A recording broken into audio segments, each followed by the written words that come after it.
Hi there, I'm your host, John Ivison. Welcome to the podcast, and today I'm delighted to be joined by Erin O'Toole, the former leader of the Conservative Party and the MP for Durham. Hi, Erin. Good to see you, John.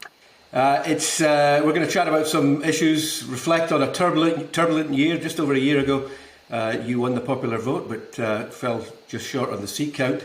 But first of all, we're going to talk about foreign policy. Now, I think I'm right in saying that your last speech as leader was about Ukraine, probably just before the invasion. I'm interested, what would you have done differently as far as Canada's contribution and its efforts to support Ukraine? Well, great question. My last speech was on Ukraine at a time when Minister Joly was in the House and still claiming that the invasion wasn't imminent. We now know, John, that she actually had briefing notes from the Five Eyes that said invasion was likely in the next couple of weeks. And we were asking for lethal aid. And this has been an important issue. My first speech when I ran for the nomination 10 years ago was at the Dnipro Hall in Oshawa to the Ukrainian Canadian community. So it's been an important part of my political career supporting our allies in NATO and an eventual inclusion of Ukraine in that community. And we should have been doing a lot more for Ukraine. And I was involved in the Harper government in 2014 when we first started giving non-lethal aid, John, flak jackets, night vision goggles. It was our government at the time, and I was very involved as a parliamentary secretary and then as a minister with military experience in creating Op Reassurance with NATO, Op Unifier. So we've trained some of the brave Ukrainian soldiers that are on the front lines fighting Putin now. We should have adapted and started giving more defensive equipment, training specific for artillery and things to prevent a rapid invasion and gaining of ground by Russia. But the Trudeau government stopped that momentum that the Harper government had started. They extended both Op Unifier and other operations, but really at the last minute, and they were very reticent to give lethal aid, even when some of our allies started doing that. And that's, I think, the big difference. We would have been a much more steadfast ally for Ukraine and much more wide-eyed on what Putin's ambitions were. I mean, the Liberal government did come around to a bit of a Damascus conversion as far as lethal aid. Everybody always points out we don't have much in the stockpiles, and we have given, the 500 million. In fact, the government says now $600 million in hardware. Do you think there's more could be done? I mean, the other criticism is that the military doesn't want to give away too much. There's absolutely more can be done, and we have to look at it through this lens, John. Ukrainians right now are not only defending their territory, they're defending the Western Alliance and NATO. Just ask any of the Baltic ambassadors in Ottawa, as I'm sure you have, or Poland. This is the front lines towards an aggressive global power and a dictator in Mr. Putin. And so their fight is actually our fight. And we always get away with the geography and our proximity to the U.S. So what we can do, and I'm glad, I think Minister Anand is a very solid minister. I think she has the best intentions here, vastly better than the person she replaced. And providing them with labs and some of our military stores, we can always replace them. And in fact, right here in Canada through GDLS in London, you've written about that, John. We can replace those stores, keep enough to keep our training systems going, but make sure that Ukraine gets the support as quickly as possible. They don't need it a year from now. They need it tomorrow to keep up, which a really positive regain of land and some of the offensive moves by the Ukrainians lately have been really impressive. And we need to make sure that their logistical supply chain doesn't fall apart. Right now, it's primarily the United States, but all the NATO allies need to get equipment there as much as possible. And you mentioned that it being the front lines, and I do think we've become embroiled in conflicts in the past because we didn't really have a realistic view of what was achievable, and I count myself in that when it comes to Afghanistan. It does feel different this time, that this is it's going to be a very different world and a much more dangerous world if we simply wash our hands of Ukraine, right? 100%. And in fact, if I can do a cross promotion, John, my podcast, the Blue Skies Political Podcast, I just launched one this week with Michael Chong. We held it off after the passing of the Queen, but we talked about Ukraine. There's a range of things we could be doing militarily, diplomatically, increasing sanctions on Russian oligarchs and controlling the flow of money.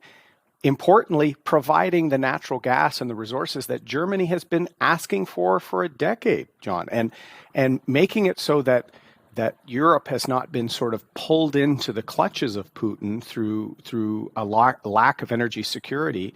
And your recent column on training and a whole range of things that we can do. So yeah, we don't have the military stockpile and stores that the United States have, but we have incredible background in training, in flight systems, in logistical support, in engineering.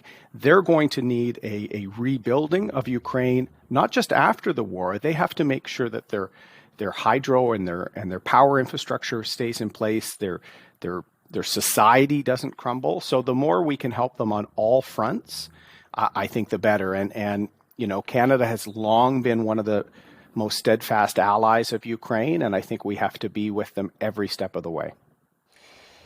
In a similar vein, you took a much harder line than the Liberal government on China. And we're still waiting for this Indo-Pacific strategy, which has long been promised. What would you advocate there? Well, I gave a speech as leader of the Conservatives about a year ago on the need for a massive pivot to developing an Indo-Pacific strategy. The absence of that has really cost us. And if you look at the United States, the UK, and Australia in the AUKUS agreement, if you look at the quadrilateral, the Quad, we are increasingly not being invited to participate in growing new forums that are just as important for the future and our Indo-Pacific, gateways as traditionally NATO and the G7 and other organizations have. Why aren't we being invited? Two reasons. We're not pulling our fair share in terms of defense spending, in terms of security. We've been offside on China. We've been adding and funding the Asian Infrastructure Bank based out of Beijing. Mr. Trudeau was approving state-owned Chinese enterprises taking over Canadian defense and security companies with Pentagon contracts. Our allies notice all this, John, and one of the biggest failures of Prime Minister Trudeau was when he skipped the leaders' meeting in Vietnam of the Trans-Pacific Partnership. And in fact, the late Prime Minister Abe from Japan was furious about Mr. Trudeau just skipping the leaders' meeting. You remember at the time, papers in Australia and New Zealand hammering Canada. Like that almost never happened. So the old famous picture with the empty seat. With the empty seat. I heard through the grapevine that he was meeting with Sheryl Sandberg of Facebook at the margins and skipping the leaders. This adds up to our allies saying, you know what, Canada's not serious. They're not putting in the money. They're not putting in the blood and treasure, as they say, and their leader is completely disconnected. So I'm really happy that there's a lot more talk about the Indo-Pacific now. We have, with our modest abilities with the Royal Canadian Navy, traversed the Taiwan Strait. We are showing a presence, but what we're seeing in Ukraine, John, we could see in a couple of years in the South China Sea and with Taiwan. And Canadian trade reliance on China in particular means if we start sanctioning China the way Russia's being sanctioned, that will hurt Canadian industry, and we better prepare for that. So, Erin, turning domestically, do you think that harder line on China cost you during the election? Well, listen, it wouldn't have changed the outcome. The minority Liberal government at the end of the day, sadly, we were winning the seat count until about 2 days out from the election, and the winning of the popular vote, but not the seat count, was all due to the Delta rise in Canada and Western Canada in particular, and Ontario voters got spooked, and we lost some vote. The PPC went up. I've relived it many, many, many times. The China situation, John, I know we lost seats with respect to China. I've heard estimates from my team of anywhere between 7 and 12. I think it's around 9 or 10, mainly in the lower mainland of BC and in the Markham, Richmond Hill area of Ontario. And it was essentially voter suppression. There was not only misinformation on WeChat and a lot of the social media channels that are primarily used by Chinese Canadians. The misinformation also set a tone that, Beijing did not want to see a conservative government. So a lot of our MPs that were incumbents, like an Alice Wong or a Bob Soroya, they saw thousands of traditional conservative votes in the Chinese Canadian community just not vote. And I've heard from a few people they didn't want to appear on the voters list as having voted in case the conservative was elected. Is that because they have family back in mainland China or even Hong Kong now, which is almost like mainland China after the disintegration of the one country, two systems rule? So we weren't ready. I take responsibility, John. We weren't ready on platforms like WeChat and others to respond quickly enough. The trouble is the algorithms and the platforms are also run out of Beijing. So there's very little, once we were responding, our messages would disappear and anti-conservative messages were promulgated and boosted. So this is something I think Canada needs to take seriously. And I've raised it months after the election because I didn't want to seem like sour grapes. This is more like we were dealing with CSIS. CSIS, CSE, they know this is happening. Mr. Trudeau knows this is happening. I think we have to have a serious conversation so that certain areas of our country, in order to win, you have to kowtow or bend your foreign policy position away from Canada's best interests to something that's more neutral so that you're not targeted in a general election. Right. That's very dangerous ground, John, and I think we should probably have a very good look. And quite frankly, Elections Canada can barely run elections themselves. The pandemic election was a disaster. I really think they need an overhaul, and CSIS and CSE should be a part of it. And now the Communist Party has police stations in Canada, which is not going to improve the situation, right? Well, I did a podcast on Blue Skies, another plug, with Charles Burton, who's written Erin O'Toole on this. Erin O'Toole has a podcast called Blue Skies. You should all check it out.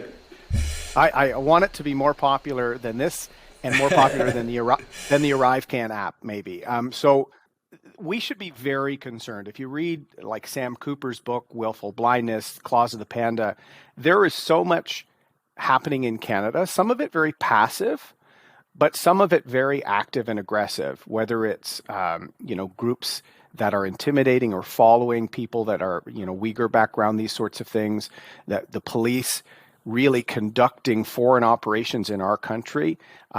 There's increasing influence in media ownership of Chinese language dailies. This should concern Canadians because is this going to be in our best interest? No, and a lot of Canadians have come to Canada from China for freedom and to escape this sort of totalitarian big brother state. So we have to be a lot more eyes wide open with respect to China. Moving on, I saw you retweet something from Michelle Rempel Garner, urging politicians to resist the temptation to profit from political polarization. And I think, to be fair to you, that you tried to do that in the election. I mean, your idea on reasonable accommodation when it came to vaccine mandates, the idea that you supported vaccines, but people who felt otherwise shouldn't be persecuted or fired. But you lost. And it does seem that polarization in our political environment at the moment works.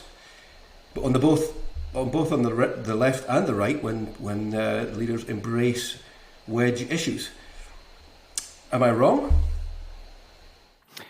We're in an age, not just in Canada, but around the world, where we're seeing increasing polarization on the left and right, and really just people speaking to those groups, and increasingly those groups, because of social media, not just opposing one another, starting to get very nasty in some cases. And so my position in the election, which I still have nightmares about some of those press conferences, John. I will be proven right in the future because reasonable accommodation is actually the legal standard in Canada. And I wasn't saying the provincial rules on hockey games or, going to a movie, those sorts of restrictions were unacceptable. It was, I didn't want to see people losing a job if they could be accommodated with tests or other things. That's actually the legal standard in Canada. And when Mr. Trudeau launched a campaign without a bill or without even a legal opinion on the charter validity of his mandate, he basically pulled a grenade, John, and called an election. And we tried to avoid the grenade and try to not turn this into an us versus them, where the 80% of Canadians vaccinated turned against the 20. But that's what happened in a little bit. And I should have done better. I take responsibility. But, the convoy that was on the streets here at the time I lost my role, that was started by Justin Trudeau. When you start demonizing a group of Canadians, and there's millions of those people, they find each other through social media, and there's a kinship in being outcasts in the eyes of the Liberal government. And that is not how you bring a country together. So we've got a new leader that I think is going to try and bring the country together. I provide him advice when needed on a range of these things where I think we need to take the temperature down on some of these divisions.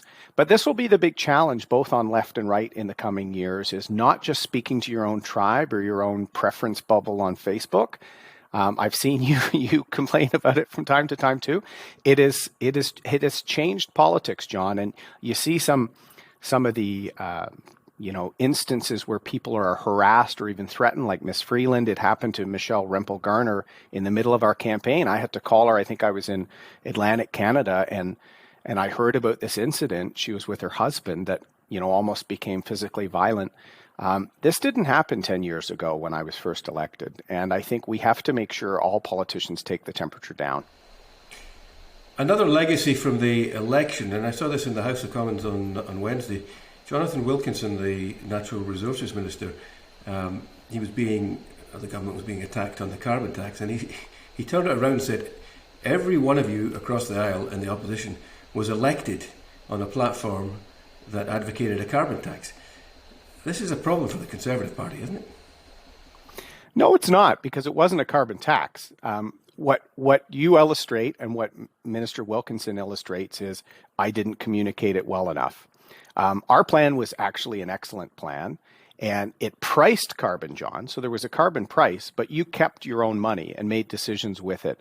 Were there some limitations on the money, much like a registered education account or certain other limitations on savings? Yes.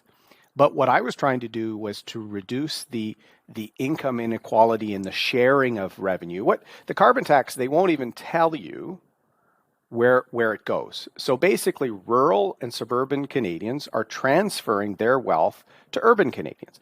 That's not an environmental plan. You can price carbon without having these unfairness elements, particularly for rural Canadians. And as you know, you could rebalance the existing tax. So you simply increase the rebate for people in urban, in rural and suburban areas, can't you? Well, BC has had trouble making theirs kind of neutral over the years, John, because, it is really hard to ascertain a balance on a household basis. What our plan did, and I wish I had explained it better, but look, me even having a serious climate change plan that was third-party validated to meet our original Paris goals was a sea change for the Conservatives. I understand that. What we tried to do was to say, look, most households, whether it's urban, suburban, your main fossil fuels is driving or heating your home. We would be able to track that on an individual basis because there's only about a dozen companies that sell you those products, and they already give you air miles. They would be able to create an account that would sequester those funds. Some environmentalists like Mark Jacquard, some of our leading ones, liked our plan. I don't like big government just taking your money without telling you where it's going. So this was an approach. Maybe somebody will look at it again in the future and explain it better than I did. But I think Canada, John, when we sign on to something, whether it's NATO, whether it's Paris, whether it's our foreign affairs or our foreign aid commitment, we should meet our commitments. And that really should be our brand as a country. We're not the biggest, but we should be the most reliable and the most principled. That suggests that the Conservative Party must have an environment plan that reduces carbon emissions. I think they will. You know, if Pierre wants to get my take and ask about some of the wounds I still have from my plan, I'm happy to share that with him. I don't think in 2019, one of the big reasons we lost in Ontario, and I can tell you because I knocked on thousands of doors in my riding and across the GTA, was we were branded climate change deniers, John. And any family that has a kid in school, their kid is going to tell their parents climate change is an important issue. So we have to have a policy on this. Yeah. I still firmly believe in this. I don't think it'll be as hot in the next election, if the next election's in the next year or so, because right now Europe is going to be freezing this summer. Germany's starting up coal plants. All of the virtue signal policies of Miss Merkel and other European politicians are coming home to roost. They phased out nuclear, which any industrial country needs for a real climate change plan, and they became beholden on a dictator for their natural gas. What could we do?